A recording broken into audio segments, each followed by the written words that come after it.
ஆடிப்பெருக்கு திருவிழாவை முன்னிட்டு திருச்சி மாவட்டம் ஸ்ரீரங்கம் அம்மா மண்டபம் காவிரி ஆற்றங்கரையில் ஏராளமான பொதுமக்கள் திரண்டுள்ளனர். இதுகுறித்து எமது செய்தியாளர் இளவரசன் நேரலையில் வழங்கும் தகவலை தற்போது கேட்கலாம். வணக்கம் இளவரசன், தற்போது ஆடிப்பெருக்கு திருவிழாவில் மக்கள் குதூகலிப்பாக கொண்டாடி கொண்டுள்ளனர். இதுகுறித்த விரிவான தகவல். கண்டிப்பா ஜனனி, அதாவது நீரின்றி அமையாத உலகு என்பதற்கு எனக்கு தமிழர்கள் ஒவ்வொரு நிகழ்வுக்கும் ஒவ்வொரு அர்த்தமாக இருக்கும். அதாவது சங்க காலம் தொட்டே காவிரி கரையோரங்களில் இந்த ஆடிப்பெருக்கு விழா வெகு உற்சாகமாக கொண்டாடப்படுகிறது. ஏன் இந்த ஆடிப்பெருக்கு விழா கொண்டாடப்படுகிறதுன்னா, குடகுகளை பிறந்து காவிரி ஆறு தமிழகத்திற்கு வளங்கொழித்து சென்றடைகிறது. அந்த வகையில் இந்த காவிரி ஆறு எப்படி தமிழகத்தில் பல்வேறு பகுதிகளில் பல்வேறு மாவட்டங்களில் விவசாயத்திற்கு மற்றும் ஒற்ற தோளாக விளங்குதோ அந்த அளவுக்கு இந்த காவிரியை போல நம்மளுடைய குடும்ப வாழ்வும் சிறப்பாக இருக்க வேண்டும் என வருடத்திற்கு ஒரு முறை ஆடிப்பெருக்கு அன்று பெருக்கெடுத்து ஓடும் அந்த காவிரி ஆறு முன்னிலையில் தங்களுடைய புதுமண தம்பதிகள் தங்களுடைய தாலியை மாற்றிக்கொள்வார்கள். அதே போல திருமணமாகாத பெண்கள் தங்களுடைய காவிரி தாயை வணங்கி மஞ்சள் கயிறை கட்டிக்கொள்வார்கள். இவ்வளவு முக்கியத்துவம் வாய்ந்த இந்த ஆடிப்பெருக்கு விழா இந்த ஆண்டு கரை புரளாமல் காவிரி ஆறு வறட்சியால் காணப்படுகிறது. தற்பொழுது நமது ஒளிப்பதிவாளர் சுஜய் பிரகாஷ் இந்த பகுதியை காட்சிப்படுத்திக் கொண்டிருக்கிறார். அதாவது திருச்சியின் அடையாளமாக திகழும் மலக்கோட்டை, இந்த மலக்கோட்டை அருகே இந்த காவிரி ஆறுல ஏராளமான புதுமண தம்பதிகள் மற்றும் திருமணமாகாத பெண்கள் மற்றும் குடும்பத்தினர் தற்பொழுது காவிரி தாய்க்கு வாழை இலையிட்டு பூ, மஞ்சள் மற்றும் பழங்கள் உள்ளிட்ட பல்வேறு பொருட்களை வைத்து காவிரி தாயை வணங்கி தற்பொழுது அந்த வழிபாட்டில் ஈடுபட்டு வருகின்றனர்.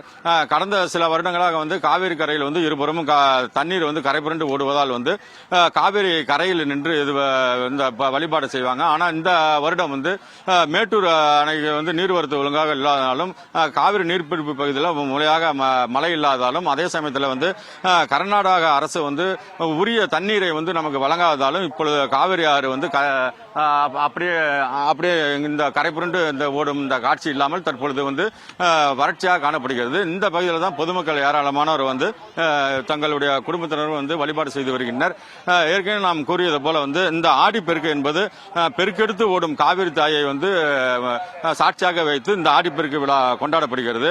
அந்த வகையில் இங்க இந்த ஆடிப்பெருக்கை முன்னிட்டு என்னென்ன வழிபாடு செய்யணுங்கிறதுக்கு இங்க அர்ச்சகர் நம்பரும் இருக்காரு. அவரிடம் ஒரு சில கேள்விகளை முன்வைப்போம். ஐயா, அந்த ஆடிப்பெருக்குங்கிறது பண்டை காலம் தொட்டு நம்ம தமிழர்களால் கொண்டாடப்படுற ஒரு விழா. இந்த ஆடிப்பெருக்கு என்னென்ன பண்ணணும், எப்படி பண்ணணும், இதை பண்றதுனால என்ன இது நன்மை, அதை பத்தி சொல்லுங்க. ஆடிப்பெருக்கு ஆடி 18ஆம் பெருக்கு அன்னைக்கு புதுமண தம்பதிகளுக்கு தாலி பெருக்கி போடுறது.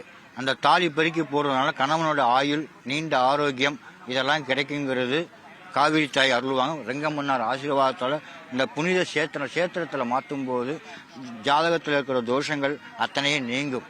அந்த ஒரு பாரம்பரிய நம்பிக்கையை தான் இன்னைக்கு வரைக்கும் மக்கள் நம்பி ரெங்கமன்னார் சொன்ன காவிரி நதிகள் காவிரி பொதுவாகவே பாவங்களை போக்கக்கூடிய தன்மை வாய்ந்தவர். எப்பேற்பட்ட பாவத்தையும் இதுக்கு உதாரணம் புண்டரிகன் என்ற வரலாறு நடந்தது. தாய் தந்தையோட பணிவிடை செஞ்சு அந்த பாவத்தை போக்கினது காவிரி தாய் தான். அப்போ பாண்டரங்கன்கிற ஒரு கஷேத்திரம் உருவானது செங்கல் மேல நின்றதுக்கு உதாரணம் அந்த காவிரித்தோட மகிமையை சொல்லக்கூடிய புராணம் பண்டரிபுரத்தில் பாண்டரங்கனோட வரலாறு. இன்னைக்கு ஆஷாட ஏகாதசி ஆடி மாசத்துல அவரோட விசேஷம். இந்த காவிரியை பற்றி பேசக்கூடிய ஒரு பாக்கியத்தையும் இந்த நல்கிய ஜெயா டிவி அவர்களுக்கு மனமார்ந்த நன்றியினை தெரிவிக்கிறேன். ஜெய் ஜெய் விட்டலா. அதாவது இவர்கள் கூறிய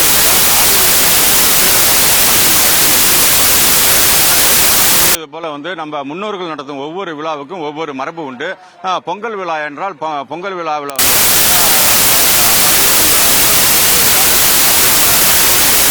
முதல் நாள் சூரிய பொங்கல் எழுவார்கள். அடுத்த நாள் தன்னுடன் உற்ற தோழனாக விவசாயத்துக்கு இருக்க கால்நடைகளுக்கு மாட்டுப் பொங்கல் கொண்டாடுவார்கள்.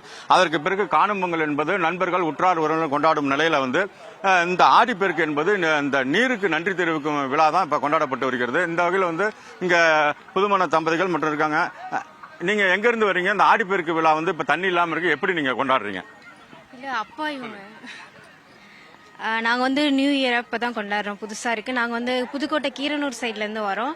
எங்களுக்கு ஒரு நியூ எக்ஸ்பீரியன்ஸாக இருக்குது.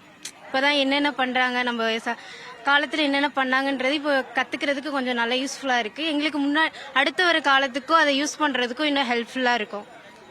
தேங்க்யூ. மிக்க நன்றி ஜனனி. இப்பொழுது நம்ம ஒளிப்பதிவர் சுஜய் பிரகாஷ் இந்த பகுதியை காட்சிப்படுத்திக் கொண்டிருக்கிறார்.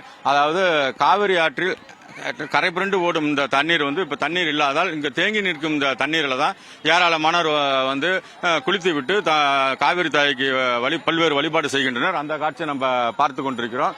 அது மட்டும் இல்லாம திருச்சி மாநகராட்சி சார்பில் காவிரி ஆறுல தண்ணீர் இல்லாதனால இந்த பகுதி முழுவதும் வந்து பைப் லைன் வைத்து அவர்கள் நீரூற்று போல செயற்கை நீரூற்று செய்து அதில் வந்து நீரை பிடிச்சு கொண்டிருக்கின்றனர். அதே போல திருச்சி மாநகர காவல்துறை சார்பில் வந்து 100க்கும் மேற்பட்ட போலீசார் வந்து பாதுகாப்பு பணியில் ஈடுபட்டிருக்காங்க.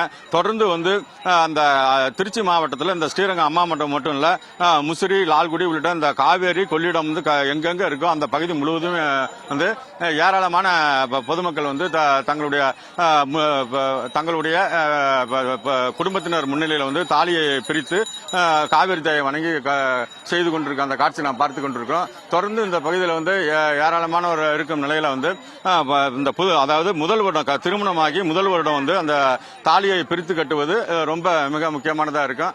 மேடம், இந்த ஆடிப்பெருக்கு விழா எதுக்காக கொண்டாடுறோம், ஏன் கொண்டாடுறோம்? ஆடிப்பெருக்கு நல்லது, ரொம்ப சாமி ஆடிப்பெருக்கு காவிரி தாய் சாமி கும்பிட்றது ரொம்ப விசேஷமான நாள். என்ன ஆற்றுல தண்ணி வெள்ள இந்த வருஷம், அதான் ரொம்ப இதாக இருக்கதான் இங்கே வந்து எல்லாம் சாமி கொடுப்போம். தங்கம் வேணா ரொம்ப பெஸ்ட்டு ஆடிப்பெருக்கு அன்னைக்கு, அதான் எல்லாம் இருந்தால் 1 கிராம் தங்கம் வாங்கி கொடுத்துக்கு விடுவா. தாலி பெருக்கி வைப்பா புது தம்பதிகள் எல்லாருமே. ரொம்ப விசேஷமான நாள், ரொம்ப நல்லது. எந்த டிவி? ஜெயா டிவியா?